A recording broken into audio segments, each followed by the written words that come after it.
パがまんまと大変を巻き起こしおった。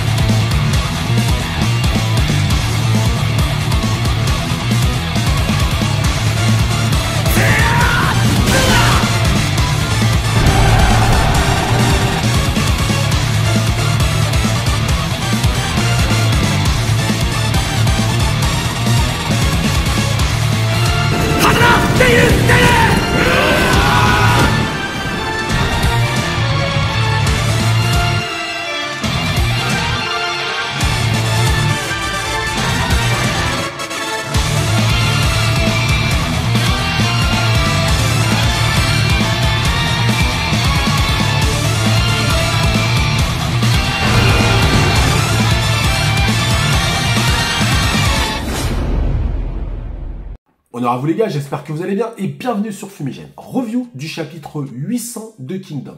Un chapitre qui, à la première lecture, tu lis, tu te dis « Ok, c'est plutôt pas mal, correct, sympa ». Mais une fois que tu réfléchis, tu relis le chapitre, tu essayes d'imaginer, tu essayes de théoriser sur ces fameuses 3 réformes militaires que va proposer Shue-kun et tous les éléments qui nous ont été donnés dans le chapitre, au final, tu te dis « Non ». Il y a quand même matière à débattre, il y a matière à faire une review et c'est pour ça que je suis là aujourd'hui les gars. Mais avant, comme d'habitude, vous savez ce qu'il faut faire, faites votre travail les gars. Et oui, vous faites votre travail c'est quoi? Votre travail c'est de liker, de commenter, de partager, de vous abonner au Discord et à Fumigène. Et oui, et une fois que vous avez fait votre taf, eh bien c'est Fumigène qui va faire le sien. Alors, les frérots, que s'est-il passé dans ce chapitre 800? Déjà, tout d'abord, je suis assez content de faire une review parce que ça fait longtemps que je n'ai pas fait de review de chapitre, mine de rien. Mais là, je vais cumuler les deux, c'est-à-dire que ça va être review du 800, mais Sharingan vers le 800. Et oui, vous savez, il y a toujours mon Sharingan, hein. Il est jamais très loin, celui-là. Bon, dans la première partie de ce chapitre, on discute des conséquences de la défaite. Alors, quand je parle des conséquences, c'est surtout la volonté de King de vouloir retourner dans le nord de Zhao. Donc, ils sont en train de discuter au palais. Oui, moi, le château-là peut envoyer 150 hommes, ce château-là peut en envoyer 500. Ah, mais il pouvait pas en envoyer 200 au final, machin. Donc, on nous montre une sorte de cacophonie. Une cacophonie concernant les chiffres. Et vous allez voir que Shue-kun va arriver justement à la fin pour résoudre cette cacophonie. Mais en tout cas, on s'aperçoit que la volonté de l'état de Qin, c'est de retourner dans le nord de Zhao. Surprise, pour moi, vous vous êtes quand même pété les dents 2 fois de suite, vous avez perdu un des 6 GG, et là, vous êtes en train de dire qu'on va y retourner. Non, mais non, au bout d'un moment, il faut mettre un peu de pragmatisme dans tout ça, et Fukiyu arrive tel un sauveur en nous expliquant que faut arrêter, on a perdu de l'argent, il va falloir qu'on paye les salaires, il va falloir payer les salaires aussi des gens du Nord, hein, vous savez, les renforts du Nord. Donc, au bout d'un moment, faut se calmer. Donc, faut dire les termes. Et les termes, c'est est-ce que l'unification est encore possible? C'est bien. C'est bien que les conseillers du palais, du moins, il y avait les mauvais conseillers d'un côté qui, eux, veulent retourner à Zhao. Et t'en as quand même un qui dit non, au bout d'un moment, là, faut arrêter. Alors, certes, on est des exécutants du roi. Lui, il voit des lumières partout et il veut envahir la Chine. Et il veut tout faire tout ce que tu veux. Mais en fait, au bout d'un moment, il y a quand même l'argent, les provisions, les armes, on n'est pas dans Dragon Ball, hein. Donc, ce que je veux dire par là, c'est que c'est intéressant de remettre Kingdom dans son contexte pragmatique, objectif, militaire, politique, avec ce Fukiyu qui, je sais pas s'il va rester très longtemps, mais en tout cas, il a fait une petite arrivée que j'ai trouvé assez sympathique. Et derrière, ça a été repris par Rishi, parce qu'il faut pas déconner non plus. Fukiyu, toi, t'es inconnu. Rishi, lui, on le connaît. Et Rishi, il arrive, il va confirmer, il va appuyer. Et quand c'est Rishi qui parle, eh ben, tout le monde écoute. Parce que Rishi, forcément, on sait que lui, il veut unifier, certes, la Chine, mais il n'est pas fou non plus. C'est un légaliste. Donc, très clairement, le rêve de Sei, c'est un rêve qui colle avec sa manière de penser, avec son courant de pensée. Mais il est quand même pragmatique, il dit là on va à l'autodestruction, clairement et simplement. Mais il y a une personne qui est absente, et c'est Shue-kun. Mais avant de parler de Shue-kun, on apprend que les États se sont renforcés, à savoir Shu et Wei. D'ailleurs, au passage, on ne parle même pas de Yan, hein, on s'en fout de Yan. Alors autant Han, je peux comprendre qu'on ne parle pas de Han, parce que le seul général, c'est un mec avec une tête d'œuf, avec une princesse qui défendent le palais. Mais pour Yan, quand même, bon, il y a hors de la fraude. Bon voilà, tout le monde s'en fout de Yan. Pourquoi pas, j'ai envie de dire. Mais, ce qui est sûr, c'est que Shu et Wei se sont renforcés. Surtout Wei avec son emplacement de Juko. Donc, la question se pose, est-ce qu'ils vont attaquer? Je pense qu'il va y avoir quelques attaques. Alors, est-ce que ça va être des grosses attaques, etc. On sait pas. Mais en tout cas, il se prépare à être attaqué parce que c'est logique. On est dans la période des royaumes combattants et lorsque tu es affaibli, on va te frapper encore plus. Et oui, dans cette période, on tire sur les ambulances, on n'a pas de pitié. En même temps, Qin, ce sont des envahisseurs menés par un boucher qui s'appelle Sei. Donc, on peut s'attendre à une attaque peut-être de Shu et de Wei et une défense de Qin. Mais vous allez voir que avec la stratégie de Shu Kun, je pense qu'il l'a pris en compte, du moins les piliers que moi j'ai inventés, parce que oui, j'ai inventé des piliers, il nous en a donné qu'un seul, donc j'en ai inventé deux. Vous allez voir que peut-être qu'il va arriver à, on va dire, balayer tout ça, du moins repousser ses attaques assez facilement. Bon, en tout cas, parlons de Shu Kun. Moi, j'ai apprécié le fait que Shu Kun soit dans... Ils sont en PLS, hein, si je vais me suicider. Alors, je fais un plan, mais j'ai une lame à côté de moi au cas où j'arrive pas à faire mon plan, je me coupe la gorge.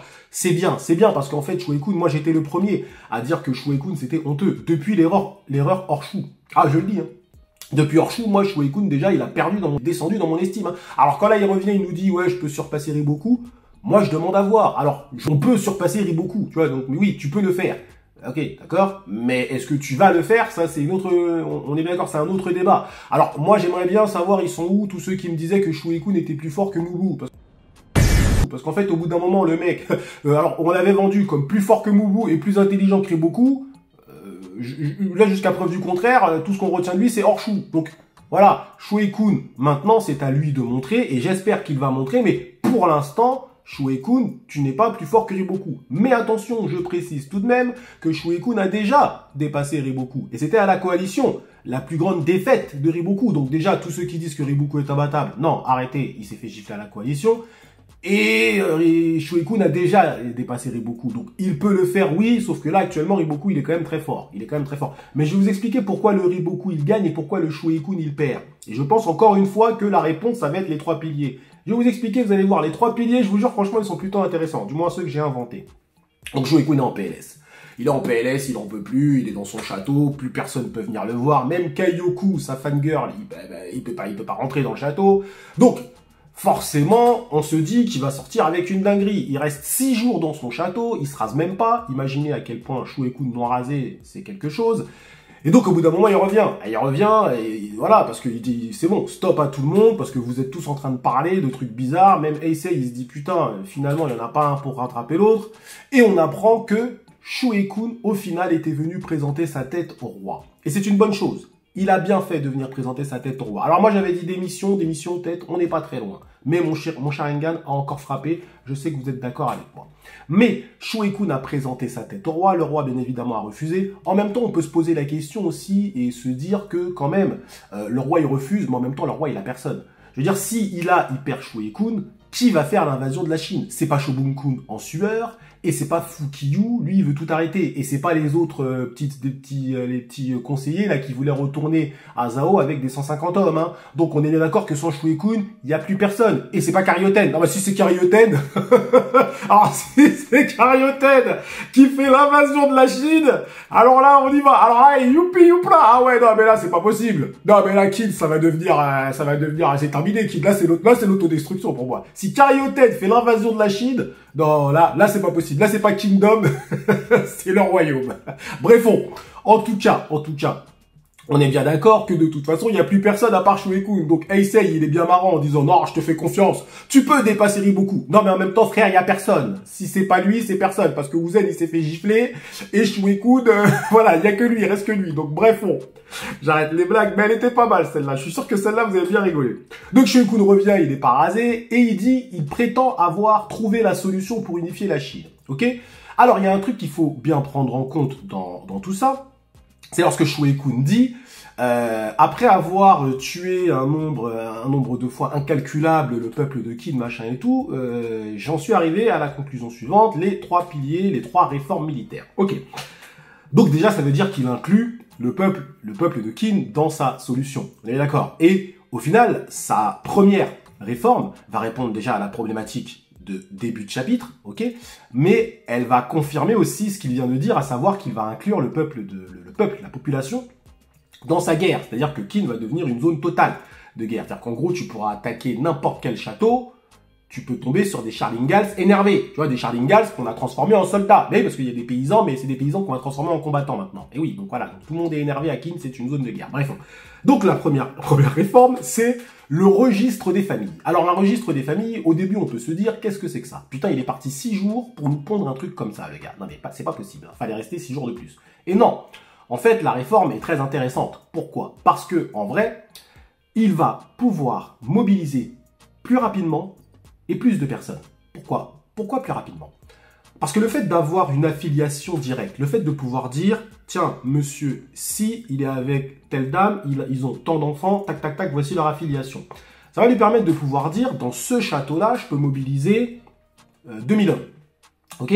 Ce qu'il ne peut pas faire aujourd'hui. On a bien la preuve en début de chapitre. Ils savent pas, les chiffres sont pas bons, les calculs sont pas bons, Kevin. Donc là, le truc, c'est que lui, actuellement, ils peuvent mobiliser, mais ils ne savent pas si ce qu'ils mobilisent, c'est la capacité totale ou pas du château.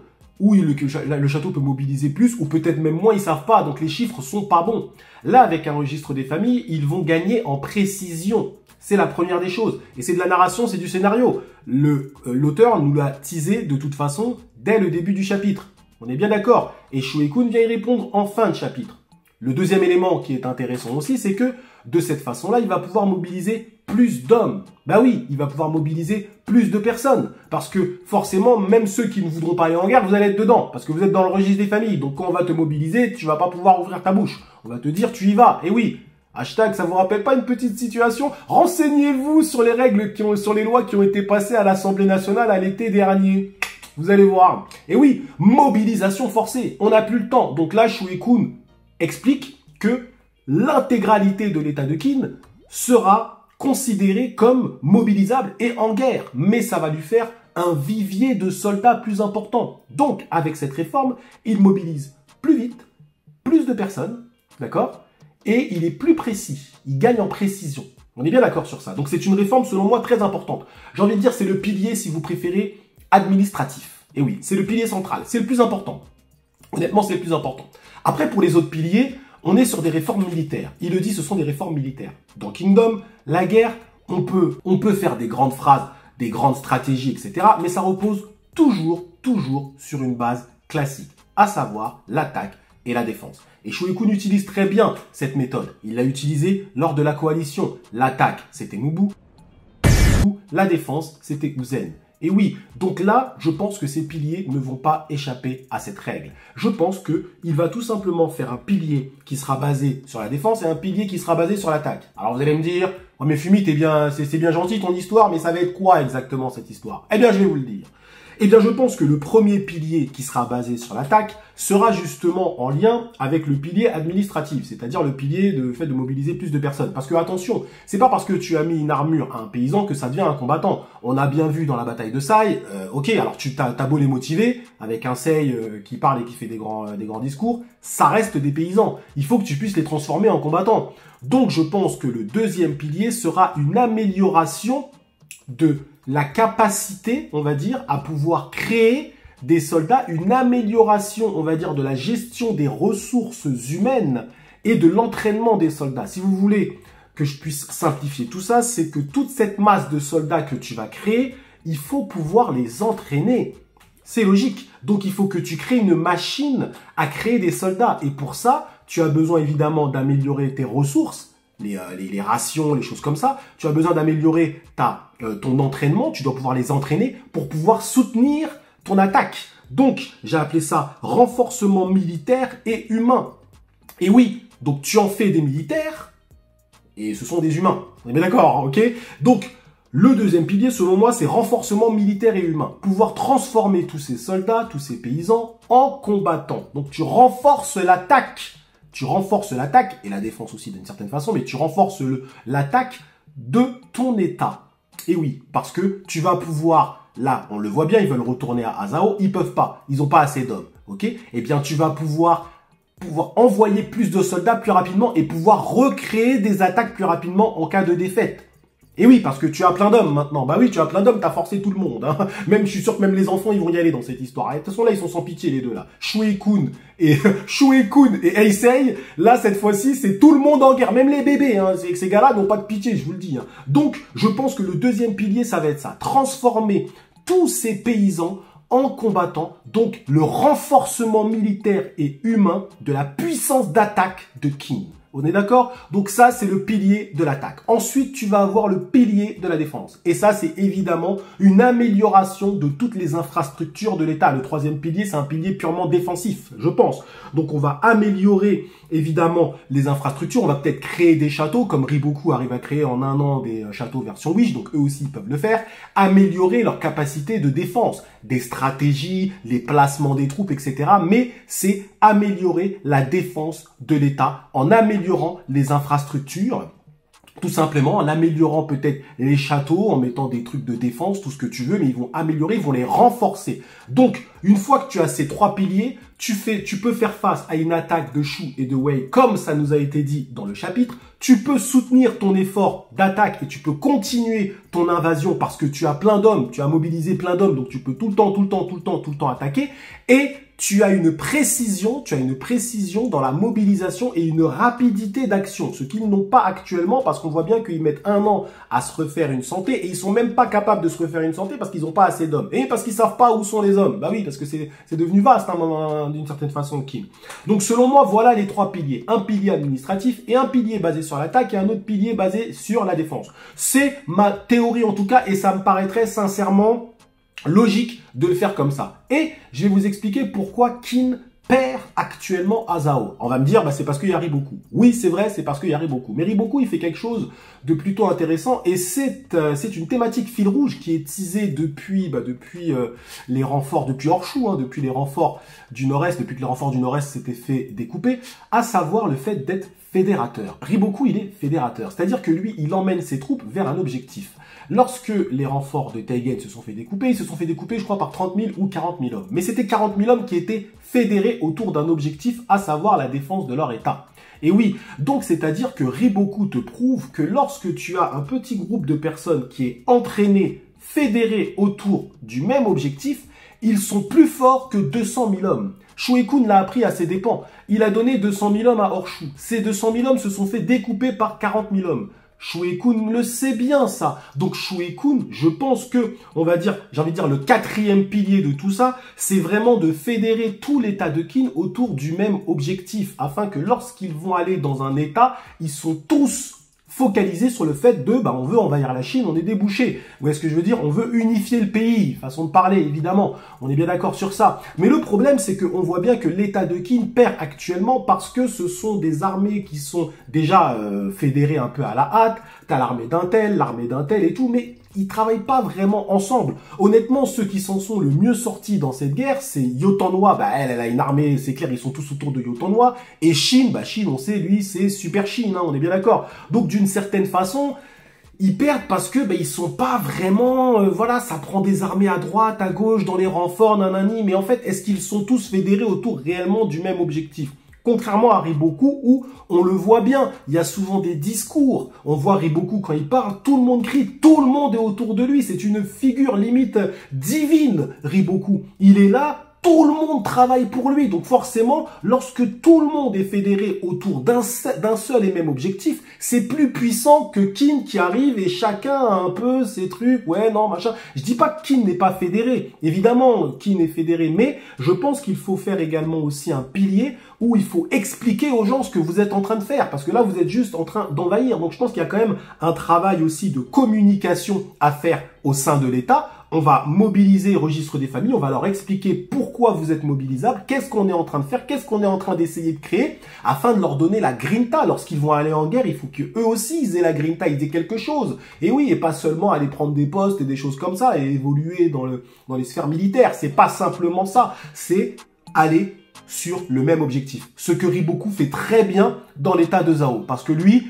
tout le monde bosse pour lui. Et Shibasho, d'une certaine façon, lui aussi n'échappe pas à la règle. Lui, il a fédéré autour de Seika, mais il s'est très vite emboîté dans l'objectif de Riboku parce que la défense de l'état de Zhao, c'était la défense de Seika. Donc c'est encore une fois Riboku qui l'a rattaché intelligemment, j'ai envie de dire.